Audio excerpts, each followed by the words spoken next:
If you're making these critical beginner bass mistakes, then you're not only grinding your progress to a halt, but you might be accidentally making yourself sound bad, or even slowly doing some serious damage to your body that could stop you playing altogether. For real, I've been there. When I made just one of these mistakes, it nearly forced me to stop playing permanently. But it is not all doom and gloom. In fact, a lot of these mistakes can be fixed pretty easily. So let's tackle them head on so you can supercharge your bass progress. The first mistake is the difference between playing a solid, tight, in the pocket groove and a sloppy jalopy mess.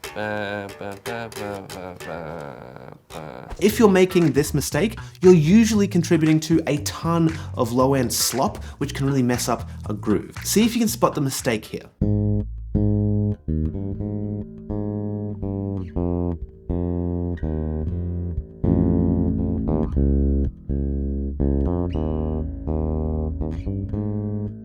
Can you hear what's going on here? These strings, they're just kind of vibrating when we don't want them to. It creates this whole bunch of gross, uncontrolled, low-end rumble, and this is caused by mistake number one, neglecting muting. Muting is so important that it's the very first thing I focus on with my day one students in my beginner bass challenge. However, it's not a particularly, sexy topic, although maybe we could change that. Got too much vibration in your life? Try putting your finger on the D or G strings. Oh yeah, mute those strings. Let's never speak of this again. But it also means that muting can very often be overlooked. Learn how to mute unwanted string vibration well though, and you can take out that low-end slop and tighten up just about any groove. Now for most beginners, muting usually means getting your thumb to rest on either the E or the A strings when you're playing on the D and the G strings, so those ones don't ring. And most of the time it means using your fretting hand to mute the D and the G strings when you're playing on the E and the A. So you can go like this, and only the note that you want to come out is going to come out. I do have a video specifically about muting that goes into a lot more detail, so I'll drop the link in the description down below. Mistake number two is related to the relationship between the bass and the drums. Now, some super common beginner bass advice is to play the same rhythm as the kick drum, and that's pretty good advice. Sometimes just playing the kick drum pattern is exactly what the song needs.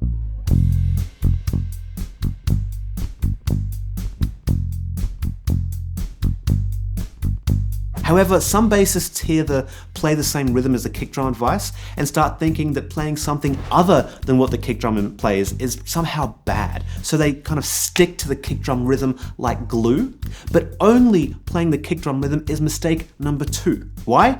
Because sometimes a song needs a lot more than just the kick drum rhythm. Can you imagine if, for example, Billie Jean just followed the kick drum pattern?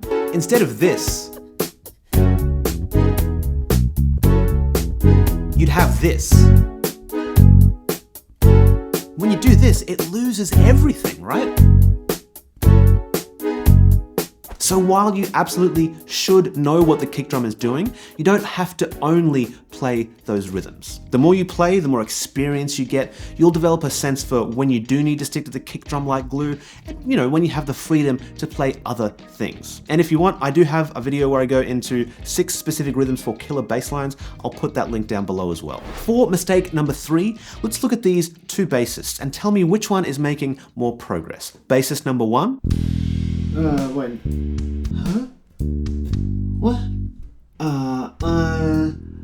5, 3. Late. And, no.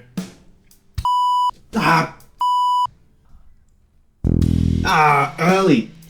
No. Come on. Or bassist number 2.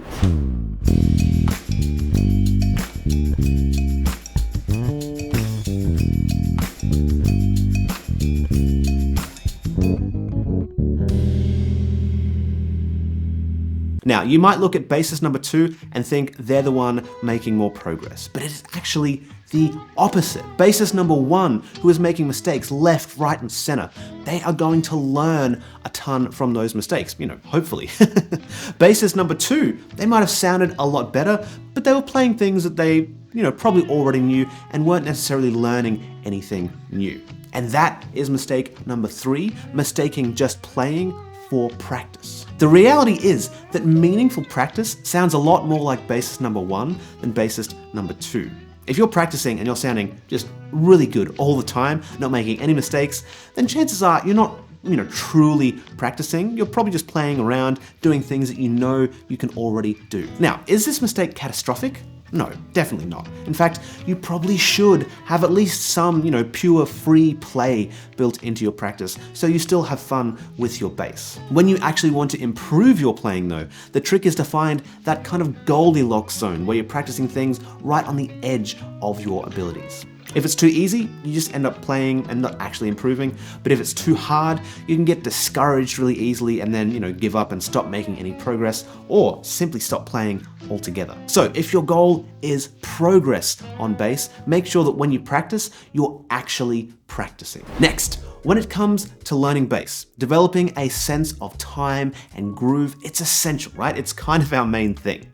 But there is a massive mistake that beginner bassists make when it comes to building their time and groove, and it actually comes from, more well-meaning advice. Beginners often hear the phrase, you definitely need to play with a metronome. In fact, play everything with a metronome. So they end up practicing kind of like this. Or even practice like this. Now on day 1, this is okay, this is fine, but beginners who leave their metronome practice like this can actually set back their progress because they end up using the metronome or the drum machine or the actual song as a bit of a crutch and don't end up developing their own sense of time. That's why having the metronome play on every single beat all the time is mistake number 4. Instead, as you get more experienced, take clicks away from the metronome, kind of like this.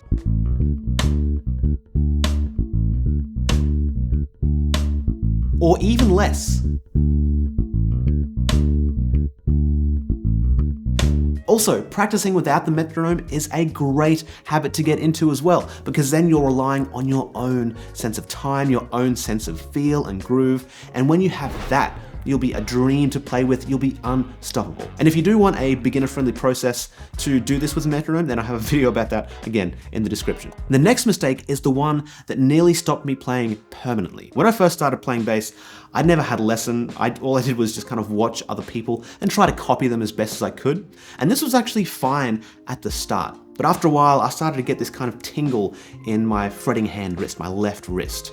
I didn't think anything of it at first, but over a couple of months as I played more and more, it got worse and worse and worse, to the point where I couldn't play for longer than 15 minutes without having these horrible, sharp, piercing pains radiating up my wrist and up my arm. So I went and saw a doctor who just gave me a wrist brace and basically told me to stop playing. Now, I wasn't about to do that, so I ended up getting my very first real lesson with a real teacher. And within seconds, the issue was very clear. The thing causing all my pain was the way I positioned my bass on my body. It meant that I was playing with my left wrist at almost like this right angle here. And that is mistake number 5, playing with these kind of extreme angles in your body. Some beginners end up with their shoulders in kind of weird places or playing with like a crooked back, but for me, it was my left wrist, and the wrists are definitely a big one. Being a little bit bent, that's fine. And it's usually not as much of a big deal with the plucking hand because it doesn't do quite as much dexterous stuff.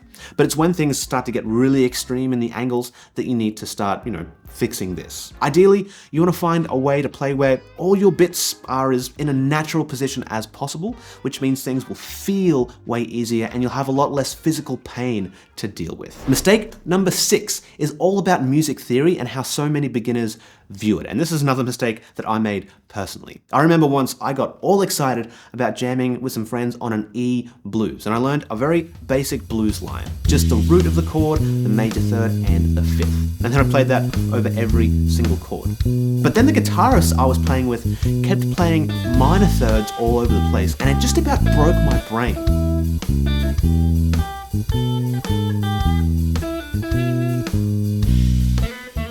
Since I was playing the major third in my bass line, my brain was telling me that we were in E major. But that would mean that what my friends were playing was, wrong, but I liked how it sounded, so I had this almost massive internal crisis. The mistake here is thinking of music theory as a rigid set of directions or rules. They're not really like that at all. Instead, think of them as a map.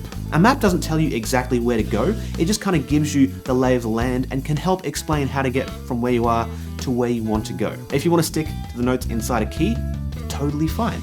If you want to experiment with stuff that doesn't fit into the rigid, rules, that's also great too. You may even learn more theory later on that explains why something that's actually technically wrong actually sounds good. And remember, most of the time, music theory isn't something that's used to create music. Music theory simply explains music that already exists. Mistake number 7 is one that I also made for far too long. When I finally did start taking lessons, I had one teacher tell me about the 1 finger per fret technique, where you span your hand across 4 frets like that, and this was kind of assumed to be gospel. The only problem? I hated using it, especially down here on my bass. Higher up, where the frets are close together, that wasn't such a big issue, but down here was really, really rough. Now, I did do it, I practiced it religiously because I thought that's what you were supposed to do, but I'm a pretty small dude and I don't have, gigantic halt hands. And the more I played, the more that I realized that I very rarely needed that 4 fret span down here on the neck. Usually there were other ways that worked fine, like just doing micro shifts or just playing things in a different place on the bass. Now you might be thinking here that the mistake is using 1 finger per fret, but it's not. 1 finger per fret is a totally valid option. It just wasn't the best option for me. The real mistake is believing that there's only one way to do things. With learning music, there are so many pathways up the mountain, and usually people will teach the way that worked best for them when they were learning, but that's not necessarily the best pathway for you, for your body, your interests, your goals, and that is fine. So as long as you're finding your own path, feel free to test out a bunch of different ways of learning, of playing, and not just the first one you come across. And don't take anything anyone says as gospel, including me. Mistake number 8 happens when bassists learn songs by going to tab sites, seeing where to put their fingers, which works great until it doesn't. Tab sites can be super inaccurate, and that's even if you can find the songs that you want tabs for at all. So what happens when you can't find those tabs? Well, you just can't learn that song. If this is the only way you know how to learn songs, it also means that if you try playing with someone and they say, hey, let's just jam, you'll hear it. Then you're kind of, up the cliff face without a rope. Now, the mistake here is not like using tab sites or song tutorials. That's fine, there's nothing wrong with that.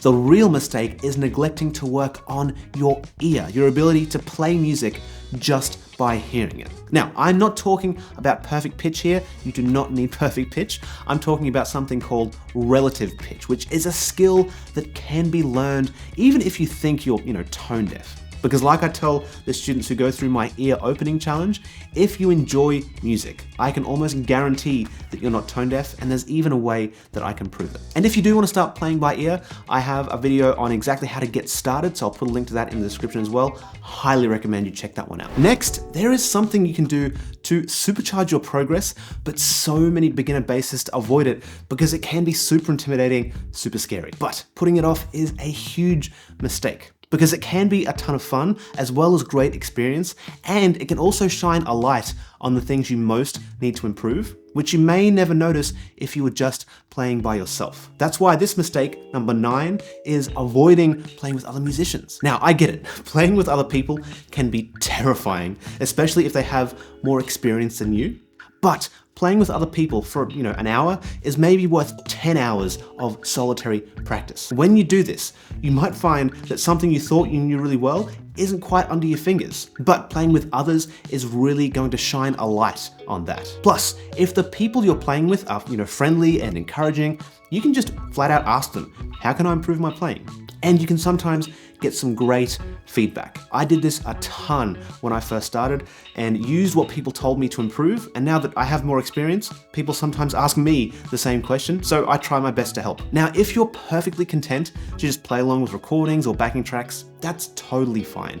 You can make solid progress doing that. I'm not saying you have to play with others, but it is like the difference between learning a new language from, a dictionary by yourself. What? versus having conversations with others. You're just gonna learn so much more doing things this way. Our next mistake happens because your ears lie to your brain. Seriously, and you probably already know this. Ever heard a recording of your voice only to instantly think, that's not what my voice sounds like. that's because when you're speaking, you don't hear your voice the way other people do. But a recording doesn't lie. It just plays back exactly what everyone else hears. A similar thing happens when you're playing bass though. Just because something feels awesome to you in the moment when you're playing it, it doesn't mean it's always as cool as you think. And the same thing happens in reverse too. Sometimes, you might not feel good to play something in the moment, but on playback, it might sound awesome. But so many beginners make mistake number 10 of never recording their playing. If progress is the goal, you should absolutely be recording your playing. Now, I'm not saying you should record every single tiny thing. This is just about perspective. If you're working on a bass line and it feels really good, whip out your phone and record it. When you listen, you might notice that you're dragging behind the drums a little, or maybe it'll feel just as good as you suspected, which means you are on the right track. Either way, this is super helpful to know. As a bonus tip, when you record yourself playing, don't just focus on the bad things that you want to improve. Also give yourself full credit for the things you are doing right and the things that sound really good. Otherwise, it's just going to be a miserable exercise, and I don't want that for you. To explain mistake number 11, we have to go back to 17-year-old me. When I went to study music, there were 2 other bass students who were monster musicians. One of them not only played bass incredibly well, including just ridiculous slap stuff, but he also shredded on guitar and he sang. And the other bass player could walk these incredible walking lines through complicated jazz chord changes on upright bass. Seeing them was inspiring, but also kind of intimidating. Knowing what they could do made me feel super behind, so I scrambled to play catch up. I tried learning slap bass, I tried to absorb all the jazz stuff, but doing all that stuff just made me feel super inadequate, and I got really down about my own playing, and that's because I made the mistake of comparing my bass playing journey to other people's bass playing journeys. When you do this, thoughts like, I started too late, or I'll never be as good as them, creep in. And that's even if you're making progress on your bass. It gets so easy to become discouraged, put your bass away for days or weeks or even months at a time. When I got really down about my playing though, I realized that I was trying to copy what these other guys were doing. But it's like they were over here climbing, vertical rock faces, and I was hanging out over here in the foothills. So instead of trying to do all this advanced stuff that I wasn't really ready for, I focused on the next logical step for me and trusted that in time and with practice, I would eventually work my way over to these vertical rock faces and be climbing along with them. To me, music is not about being better than others, it's about becoming a better bassist today than I was yesterday. Now remember, our very first mistake was neglecting muting. And this is caused by mistake number 1, neglecting muting. Well, it's one thing to know about all these mistakes, but another thing entirely to tackle them so you can take your bass playing to that next level. So if you want to knock out that very first massive mistake, click right here and learn a bulletproof muting system that is perfect for beginners.